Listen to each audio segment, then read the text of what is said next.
I'm Jacob. And I'm Isabel. Welcome to Gem City Diversity. This is a podcast where we talk about diversity and inclusion in the Miami Valley. This is a Youth Speaks episode. These episodes are planned, created, and recorded by youth. So today we're going to be talking about privilege. So, Jacob, the first question I have for you is, have you experienced privilege in your life? And if you have, can you give an example? Yeah. So I would say as a white male living in the United States that sadly I experience privilege every day. I'm waking up in a relatively good middle class neighborhood. I don't have to worry about a stray bullet coming in my window every evening. I know that I'm going to have food put on my table every night, every morning, and then every afternoon. I would also say I'm privileged just to be able to go to a Catholic high school. Not many kids, especially in the Dayton area, they don't have the same accessibility to a strong education that I have. So I would say that I've experienced privilege in those ways. Yeah, that makes sense. I feel like I can relate to some of that too. Obviously I'm female, but even though I am Hispanic, I'm also like white presenting, and so I can definitely relate to you like on the race part of that. Then the second question is, what do you think that privilege can look like? That's a that's a good question. To me, privilege could look like a number of things. It could look like just being able to go to a high school in general. Other countries, kids stop going to school around the age of 10. They have to provide for their family.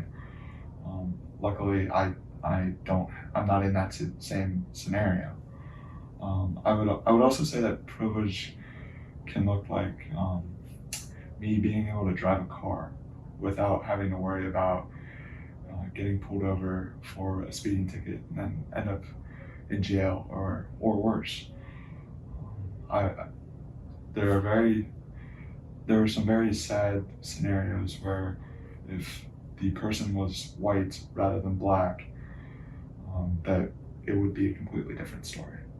Yeah, definitely. I feel like we've been seeing that a lot more now with like all the police brutality that's been going on, and the protests as well. Going back to like your example of you being able to drive a car, like I'm really lucky that I can too, because especially the racial issue that we've been seeing a lot in the US, but also in places like Saudi Arabia, where women usually like need permission to drive. And before, even a few years ago, they couldn't even drive at all.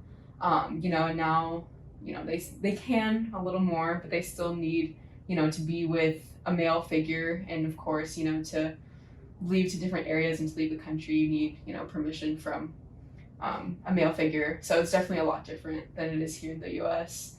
Um, and then my other question is, how can you use your privilege to help others?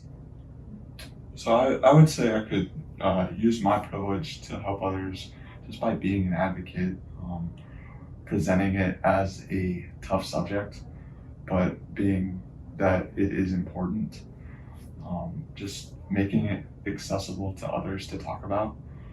Um, just basically just raising awareness that this is an issue and it needs to be combated. Um, I think when I think about this, I look back to we the people, and sometimes it's not we the people; it's a specific group, and I think we need to get back to those three words. Yeah, I definitely think so too, because I feel like, as the people of the United States, there's so much that comes with that, all different types of identities and perspectives. Then my last question for you today is, do you think that there can possibly be an end to privilege someday? So I do think that there can be an end to privilege. However, I think there's a few steps that we need to achieve before we get there. I think we have to get rid of all biasness. Um, I, I get it. It's hard to do. I fall short sometimes myself, but if we can just limit biasness a little bit, it will make our world a much better place. And with that, I also think we need to work on being judgmental towards others.